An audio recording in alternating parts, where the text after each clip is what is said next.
25. His name is feel Cameron Smyth, and you voted him into the council at Santa Clarita City, one of the nicest cities in the United States. Look, I know a little bit about cities. I was involved in politics. I was Reagan's campaign manager for East Ventura County. I was a precinct worker at 19 years old for Hoot Bennett in Ventura, and was heavily involved in politics until Ronald Reagan got out of office, and then I haven't been involved in politics since. But I'm fascinated because, ladies and gentlemen, whether we like it or not, the politicians in our life, at the end of the day, make the rules, make the policies, and you better start paying attention, whether it's local or county or state. You better start paying attention. So our wonderful guest today on KHTS 1220 was an assemblyman. He graduates from college. And what did you do right after college? So I, like I said, I went to work for on my dad's campaign, and after he was successful, I decided to intern over at Congressman McKeon's office. Oh, that's right. And from there, I was Buck McKeon. Yep, and I got picked up by the state party to be an area field representative in the for the '94 elections. Okay, let's slow this down for a second. And I want to make this point, Aaron, and to our audience. One of the reasons you have been successful, besides you had great mentors and you were focused at a very young age, and like me, you're very, very competitive. But one of the skills that you have that people need to work on is that you are engaging. You can speak properly. You have a personality. I met you, I don't know, a few months ago, and like in 30 seconds, I liked you. And I'm thinking, now I know why he is where he is. So people need to work on that. People need to work on just being nice. Well, and it's during that time, when I was a staff, because then I went into work for a legislator and was a staff person, and where you realize that there's a whole variety of ways to be involved, especially if you want to be political or policy. You have the campaign side where there certainly is a role. Then you have the professional staff where you're working for a legislator, and it was during that time where you got discovered, and I felt like, maybe now's as much as I like being a staff person, I'm not afraid to be the guy to cast the vote and to put myself out there, and so that's when I decided to run for city council myself. My dad did one term and retired. How old were you when you ran? I was 26. Wow. The first time I ran. Wow. But so when you talk about winning, so here's something that you don't see on my bio, is that I lost. First time I ran. Yeah, I can't find it. Aaron, find it. I can't find it. He lost. First time I ran, I was 26 years old, and I. Were you crushed? Did you cry? Did you go home and cry? So, funny thing, like I talked about, I knew I was going to lose. I knew I was going to lose on it before Election Day because I didn't put the work in. I didn't do the things that I told other candidates that they needed to do, and I didn't do them myself. So it's kind of like you're studying for a test, and you're like, man, I hope it's multiple choice, and they have, but I knew, and I was running against some incumbents and some people who had run before, and so I knew I was going to fall short, and so after election, I went back to my condo and turned on, watched Starship Troopers a couple times. I don't know why that movie was around, but I was watching that a couple times. Felt sorry for myself. And then I got a couple calls from people who said, you know what, you need to think about running again. Don't let this define you. Things happened. Two of the people that got elected had run 2 years earlier and had lost. And so Santa Clarita kind of has that litmus test for a lot of people that people usually have to run more than once to get elected. And so after I kind of felt sorry for myself for a couple of weeks, I went back and kind of watched the game film, if you will, and kind of did a debrief of the campaign, and I knew exactly what I didn't do. And I said, you know what, I am going to grind this out for the next 2 years, and I'm going to run one more time, and I'm going to do everything that I'm supposed to do. and I'm going to be myself. And if I win, I do. And if I lose, at least I went out on my own. And that's what winners do. When winners get knocked down, they get back up. And it's okay to have a 5-minute pity party. It's okay. You would not be normal Right. if you lost and you went home and had, a gallon of ice cream. It's okay. You've got to go through this mourning, grieving period, no matter what happens, but get your butt back up. All right, so now you become a city councilman. I'm so interested your life as a state assemblyman. So you get on the city council eventually. How old were you when you got in the city council? So I was 28 when I was elected to the council. Wow. Okay. And then I was 31 when I was mayor the first time. Wow. And so I was the youngest mayor in the state at the time. Wow. And that's very funny, right? Very first event I go to here in town as the mayor, it's at the senior center, and I pull in and I check in, and they say, "Oh, are you? Are you here with the mayor? Did you drive the mayor?" Does your mother know where you are? I'm like, well, technically, I drove myself. Oh, funny. I am the mayor, How so funny. yes, I did drive the mayor. I How guess, funny. and so yeah, it was, it was fun, and certainly, sometimes I look back at that and think, wow, that was, I was able to pull something off. Okay, so now I want to get to the state assembly Sure. job. So you run for when you run for state assembly, whose post did you replace? Keith Richmond, Dr. Keith Richmond was termed out Okay. in 2000. And how long is the term for state assembly? I'm going to ask you like 1,000 questions. At the time it was you had term limits, so you could do 3 2-year terms. 3 2-year terms. Same right now? No, it's changed now. Now the law is you can do a total of 12 years in the state legislature, but you can break it out between the Senate and the Assembly any way you wish. Got it. And I like term limits. So tell us about your life. You live in, do you get a condo in Sacramento? Where did you live? Yeah, so I did. A lot of members, everybody has a different deal. I had a 3-year-old and a 9-month-old when I first got elected. And so my wife and I, we got a condo because they were coming up, probably 1 week a month, they would drive up. So to help keep the family together, because during the legislative session, I would fly up Monday and I would come back Thursday. And you did that from January until roughly August throughout the year. Wow. I wish I didn't think about it. Maybe in a few months I'll have you back. I'd love to get your wife on because I'd love to hear what you tell her behind the scenes. I mean, when you think, Aaron, that'd be a great show? What do you tell your wife as a big-time politician? So what was your life like? What time did you get up in the morning? Did you have breakfast? Tell me everything about a state assemblyman in the state of California. Right. So it's different, from if you're home or if you're in the Capitol. So, all right, you're in the Capitol. So right. So then, usually, normal woke up normal time, and we had either committee meetings or how early? Usually about 9. I mean, sometimes you would have, sometimes a year are busier than others. So sometimes you would have some 8 a.m. hearings because you were facing deadlines or whatnot. So, I'd get up, do, one thing we used to do, which was fun, we would, a couple of days a week, we would go to the Capitol Athletic Club at 6:30 and play basketball, with staff and legislators. So I would do that, a couple of days a week, get up and go play, get my workout in, and then come back home, shower. Time is so moving so fast. I'm going to ask like 100 questions Sure. in 5 minutes. Did you have a food allowance? No.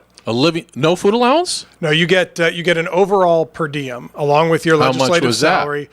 It was $160 a day, I think. Oh man, I could eat. Well, but that we was could to eat go- on that, Aaron.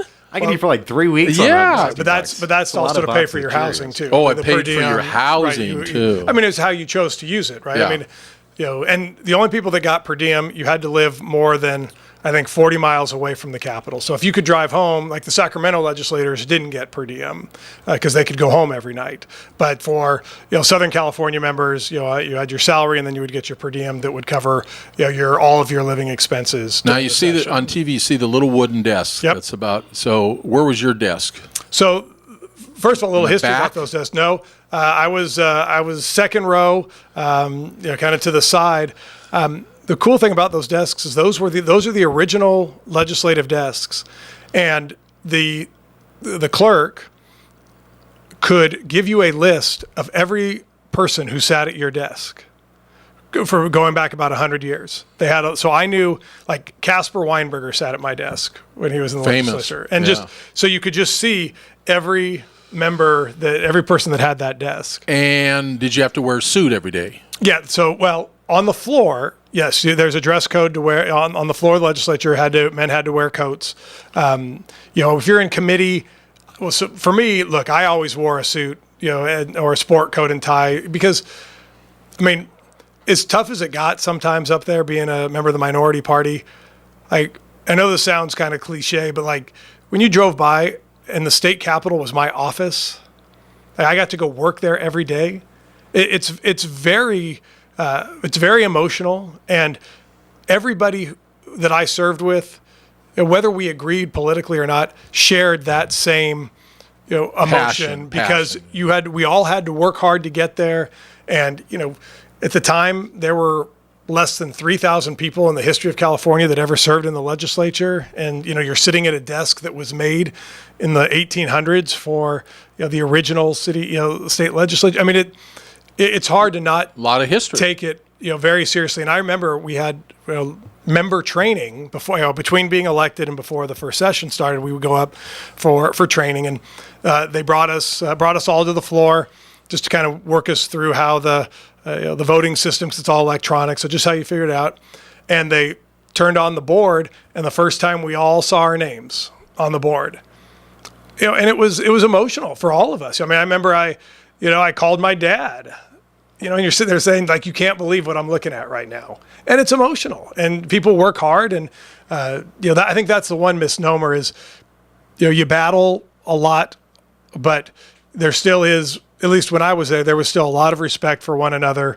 You still got along. Most people, the most liberal Democrats, I'd be very happy to have them be my next door neighbors, or to watch my kids. Or they were all very good people. Most were very good people that that are there that are there for the right reasons. And we're not going to do this today, but maybe when you come back in a few months, we get to know each other a little better. But there's a lot of significant issues that the public doesn't know about, like gerrymandering. I mean, you ask, do you know what gerrymandering is, Aaron? Yeah, sure. You do? Yeah.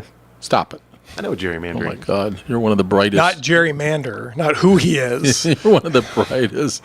But, there's so much that goes on that the public should take an interest in. I think my biggest angst is the continued apathy, but that's another show. We'll talk about it another day. My very special guest, because we're talking about winning. Here's a human being. Yes, he had mentors. Yes, he had great parents. But you know what? He didn't screw it up. It's a one thing to be handed a nice plate of opportunity, and he didn't screw it up. And now he's the mayor of Santa Clarita. So we're talking about his life as an assemblyman. Then we'll get back to his daily chores as mayor of Santa Clarita. So what was the most impactful thing? You have a lot of pride for your state. You have a lot of pride for what you did as a professional politician. What was the most impactful thing? And then my second question was, what was the most frustrating? I think I could answer the most frustrating thing, being a Republican as you are, and I am too. I'm a conservative. That's another show. What was the most impactful thing for you as a state assemblyman? I think you didn't really realize until you got there the breadth of issues that you deal with in the state of California, and the diversity of issues. What from northern, from the Oregon border, down to the Mexican border, to the coast, to the Inland Empire. It is so diverse in California. Excuse me, and that you didn't quite get, even if someone like me who was a staffer for a state legislator, I had spent 6 years on the city council. I thought I was as ready to be in this job as anybody. And you get up there and you just, you start having all these meet and greets from all the interest groups, when you start, and you just didn't realize how broad of a reach the state of California had. So I think that really kind of wakes you up a little bit about the responsibility about the city and all that that goes along with that. And then, to be perfectly honest, the most frustrating part was Governor Schwarzenegger.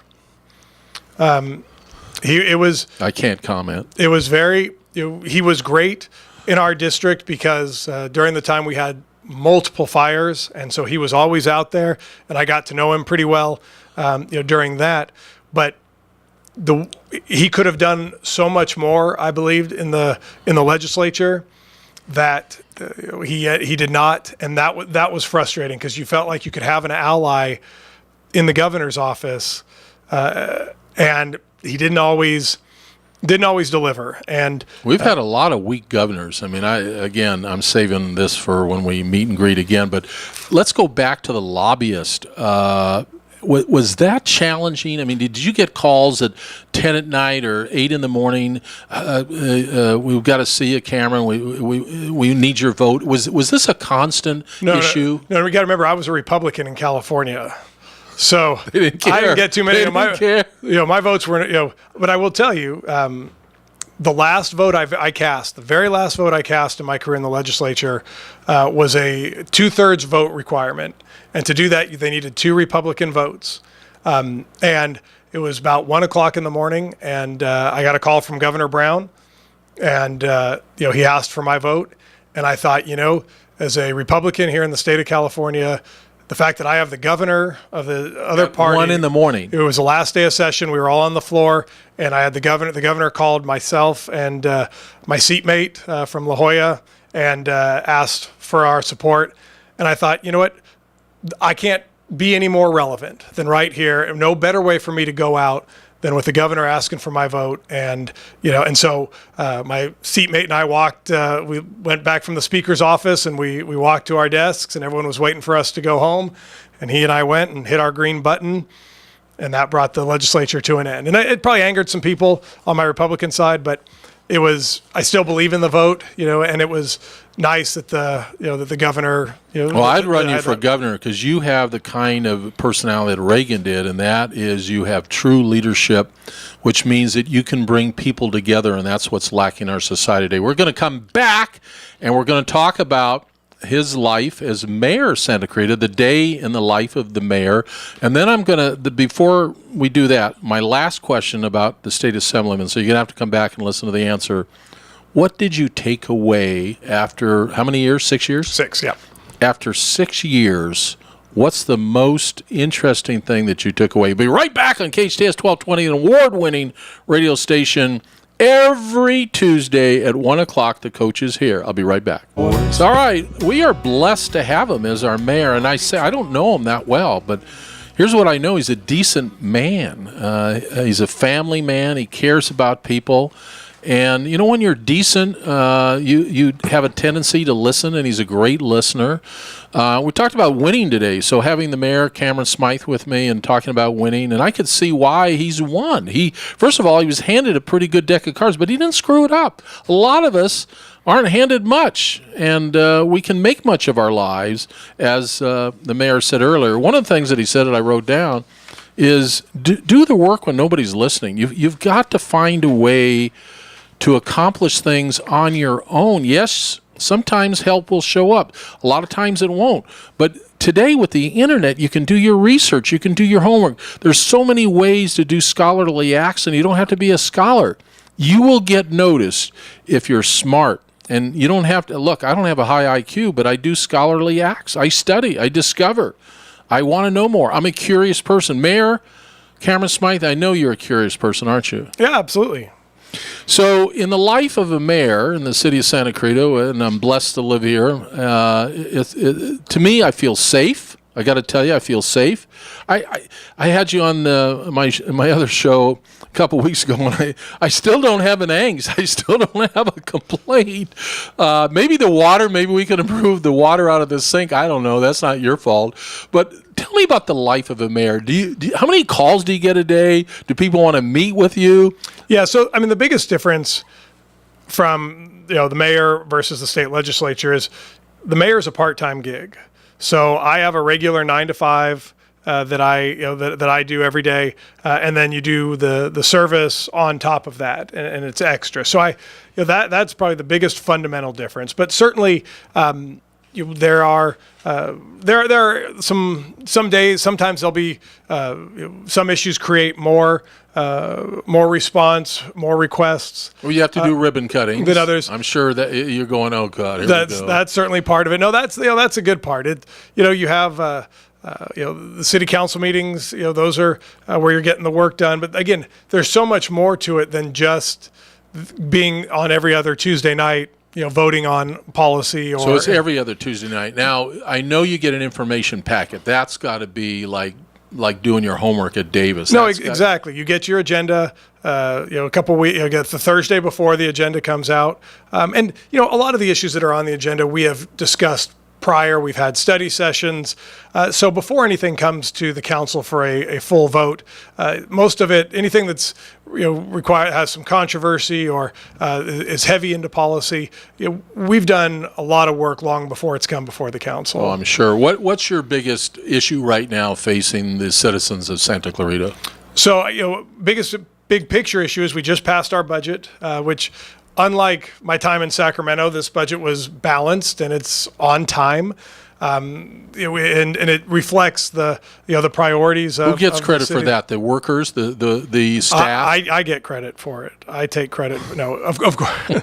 Yeah, the budget is. Yeah, we have a great city leadership team. The way I look at a city is, the council is like the board of directors, and then you have the city manager, who would be. What's his name? Ken Striplin. Who in effect then is the CEO of the company or the city. So the council only has hiring authority over the city attorney and the city manager. Beyond that, everybody else kind of funnels up through a regular organization chart with your department heads and others. That's an issue that we got through. One issue that we've been dealing with is developing a mobile home ordinance, and that is a very policy heavy, very intricate, very nuanced issue that creates a lot of passion for the residents. You have multiple different laws because of the state oversees some part of it. Then you have the park owners who then rent out to the residents, but they own their coach, and it's a very complicated, very difficult, and again very impassioned issue that the council's been working hard to try to find a balance. Well, I'm blessed that you would take your busy day to be on the show we call The Business Life. 1:00 every Tuesday. Coach Ron Tunick. I'm the host with the best producer you could ever have, Aaron. We've got 2 minutes left. Hopefully you'll come back in a couple of months. So much more to cover. I know, just knowing you for a few minutes, you're not done being the mayor of Santa Clarita. So I would love to run you for governor. What do you think, in 2 minutes, your next political post is going to be? In all honesty, I've kind of gone that route. I was on the city council before. I went to the state legislature. After I was termed out, I spent the last 4 years back in the private sector, and I decided that I wanted to come back in and just serve here at home.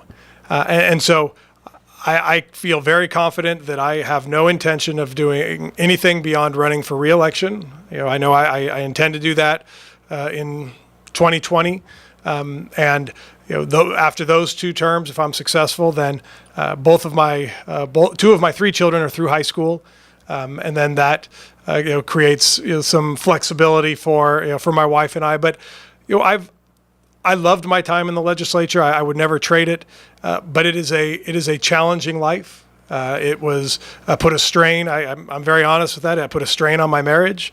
I missed a lot of my kids growing up. And that led to me wanting to come home as well. But if you had told me when I left the legislature 4 years ago that I was going to be back on the city council, I would have said you're crazy. And so I've learned, as I've gotten a little bit older, to just be open and be ready. And if an opportunity presents itself and you're ready for it, then you can make the decision. So I certainly don't close on anything.